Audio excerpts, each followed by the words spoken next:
Como adelantaba Perla Velázquez, mi estimada Perla Velázquez, el New York Times publica este domingo esta portada en donde dice que los estudiantes universitarios de química son usados por los cárteles en la producción del fentanilo mexicano.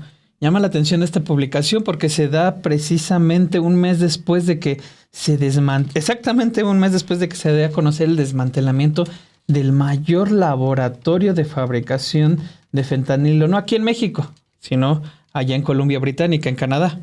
Y justamente en este contexto en el que Trump ha amenazado con imponer, ya sabemos, aranceles a México y Canadá si no cortan el tráfico de drogas y migrantes por su frontera hacia Estados Unidos.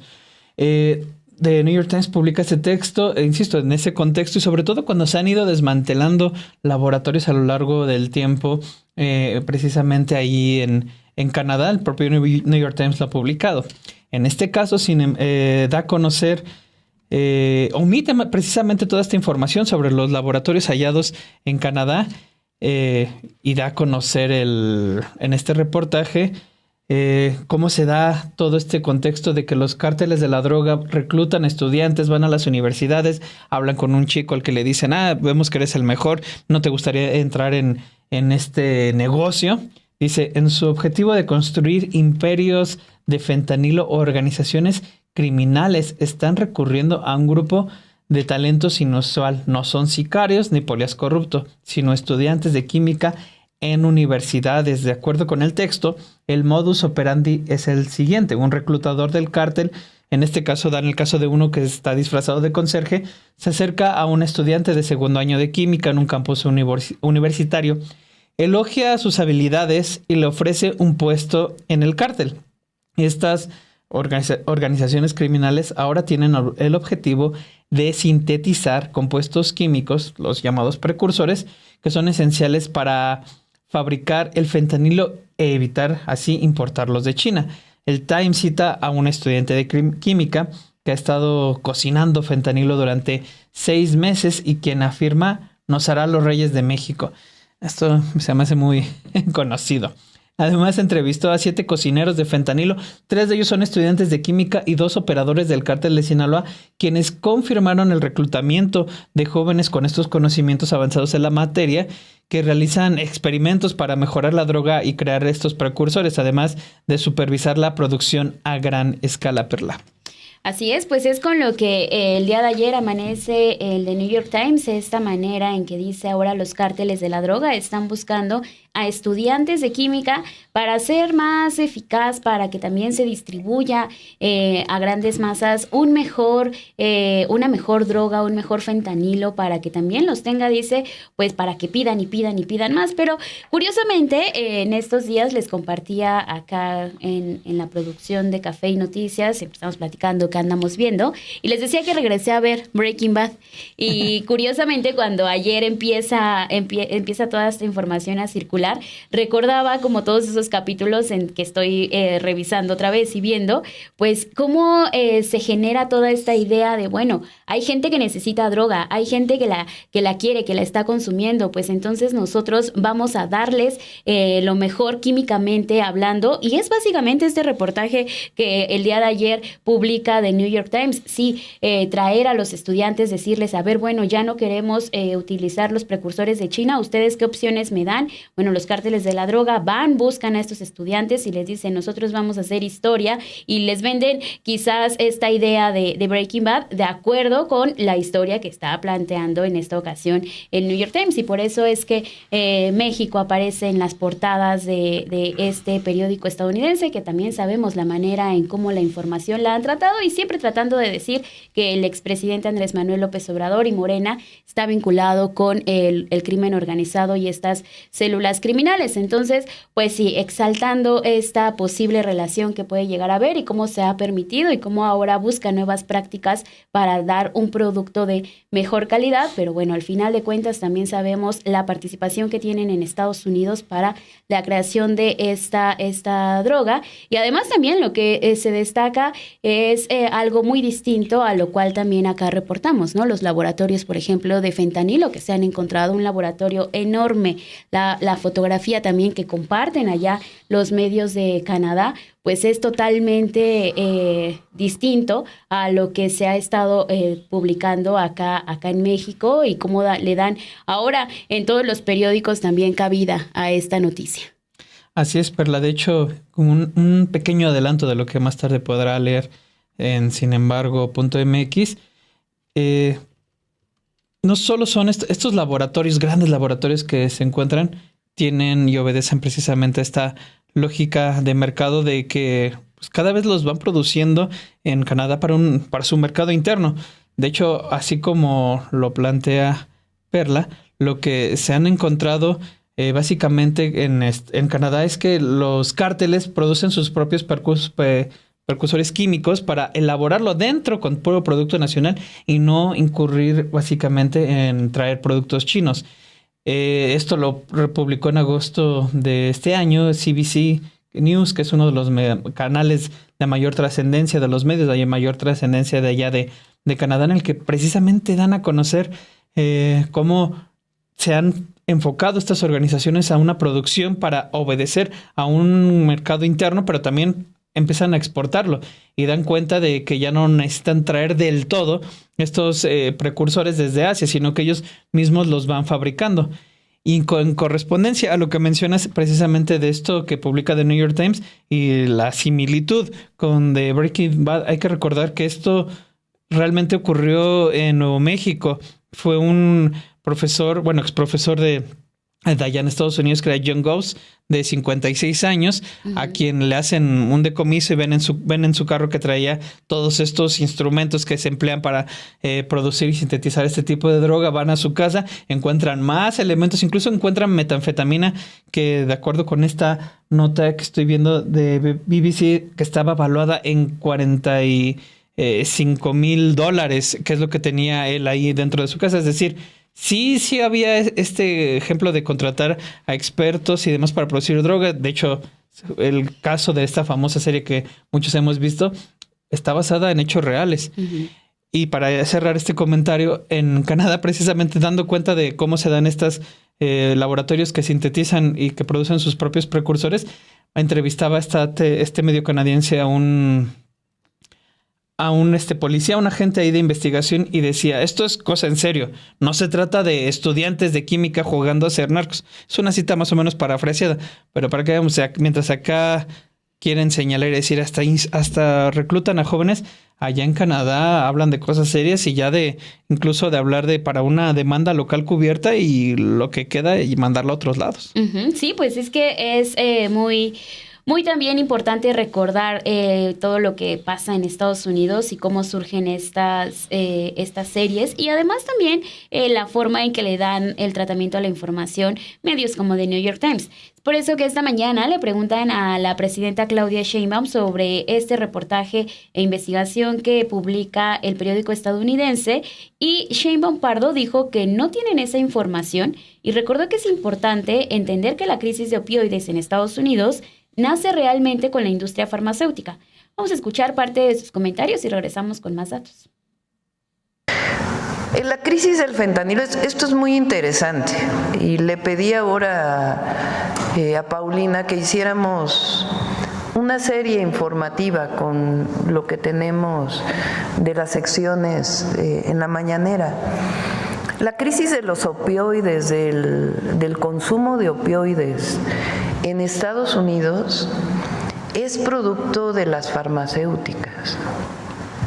Hay documentos, está reconocido por asociaciones, de cómo algunos medicamentos para el dolor que utilizaban ya opioides químicos o que tienen una composición química similar a los opioides, se originó incluso una demanda que ganaron quienes demandaron a una empresa farmacéutica porque hicieron campañas para consumir este medicamento, que no era el fentanilo, pero era un medicamento que inicia con estos medicamentos que no curan el dolor, sino que minimizan el dolor por cierto tiempo cuando se consumen. y está reconocido por asociaciones médicas que ahí comienza la crisis del consumo de opioides en Estados Unidos, provocado por esta gran campaña que se hizo, en donde se promovía que se usara este medicamento como si fuera algún otro medicamento para el dolor.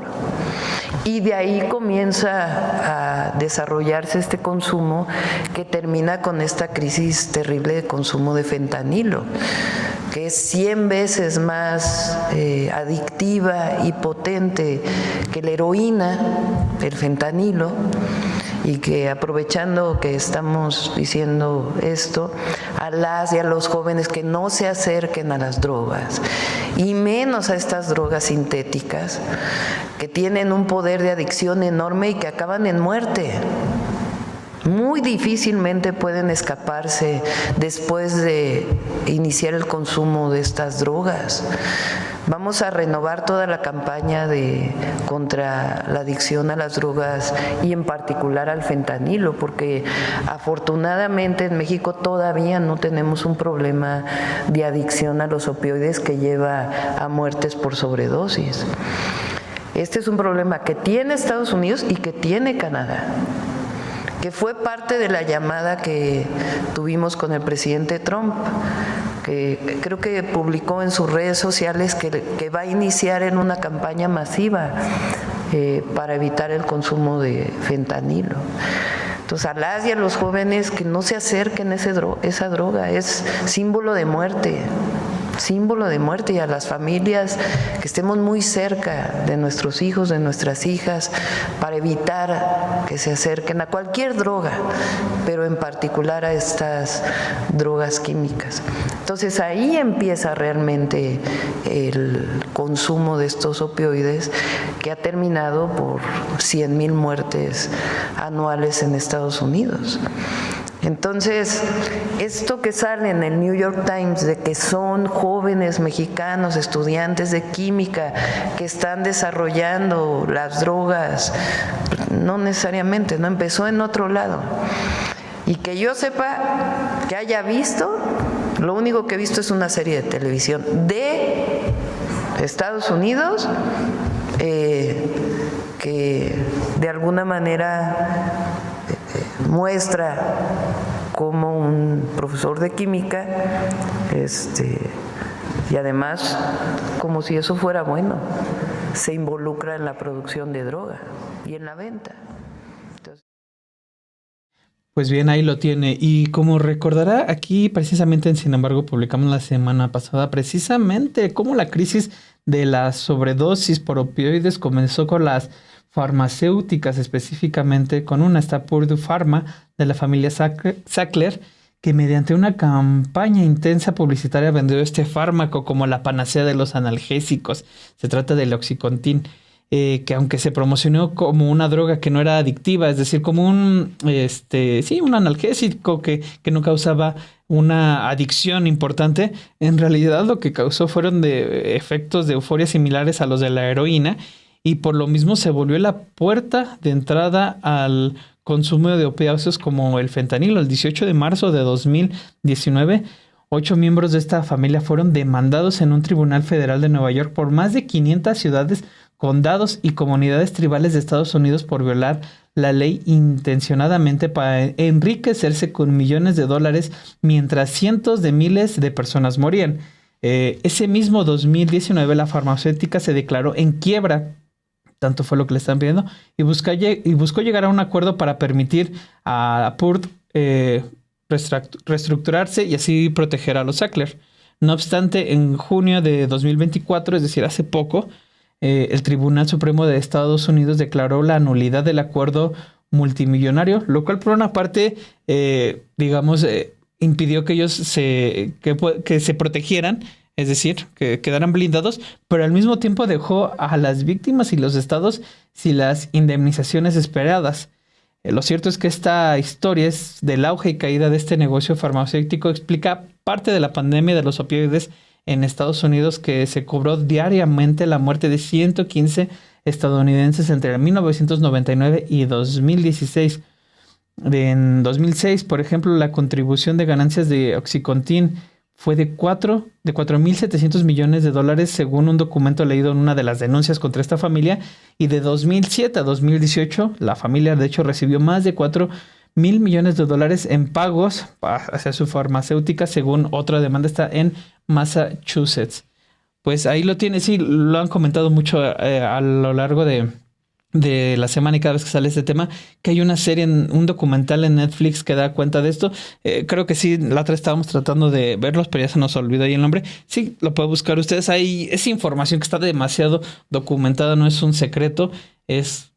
Ahí está, digamos, las demandas, el enriquecimiento que tuvo esta familia, cómo ellos fueron los que abrieron en un principio, hicieron esta puerta de entrada y después se sumieron otras farmacéuticas y pues, básicamente dando pauta a lo que entendemos ahorita como una pandemia de sobredosis por estos opioides que se centra demasiado en Estados Unidos, pero que ciertamente los datos dan cuenta que también está en Canadá, donde ya incluso tienen su producción interna asegurada por parte de sus organizaciones criminales, que cuando ya es en Estados Unidos y Canadá son bandas, pero si son en México son cárteles, ¿no? Sí, son cárteles, porque Exacto. También, pues Canadá es eso, ¿no? Es una capital global del fentanilo, ya también ahí mismo se está distribuyendo y se está consumiendo esta droga. De hecho, el medio de Telegraph, uno de los diarios más antiguos de Inglaterra, reseñó hace unas semanas cómo la despenalización convirtió a Vancouver como la principal ciudad de la provincia Columbia Británica en la capital mundial del fentanilo. Además, a estos datos, que es parte de lo que el fentanilo de Canadá, que el New York Times no está viendo, se suman los que dio a conocer la Oficina de Naciones Unidas contra la Droga y el Delito, que reveló en su informe más reciente cómo en 2022 Canadá registró 7.500 muertes por opioides, es decir, 19.6 por cada 100.000 habitantes, casi 3 veces más que en 2016, cuando comenzó el seguimiento nacional de dichas muertes. Es decir, ha ido en aumento la manera en que han estado consumiendo droga y cómo también está vinculado esto con una despenalización de las drogas. The Economist publicó el pasado 27 de junio cómo en el año 2012 el fentanilo estuvo implicado en solo el 5% de las muertes por sobredosis. En 2023, esta cifra se fue a un 85%. Pasaron en alrededor de 10 años a más de 80% de personas que consumen este fentanilo y que mueren por sobredosis. Lo que ellos mencionan es que el recuento anual de cadáveres se ha multiplicado por 10 en el mismo periodo. Un récord de 2.511 personas murieron por sobredosis en 2023 en solamente esta provincia de Columbia Británica, que es la mayoría de ellas en Vancouver y sus alrededores, que es su ciudad más grande.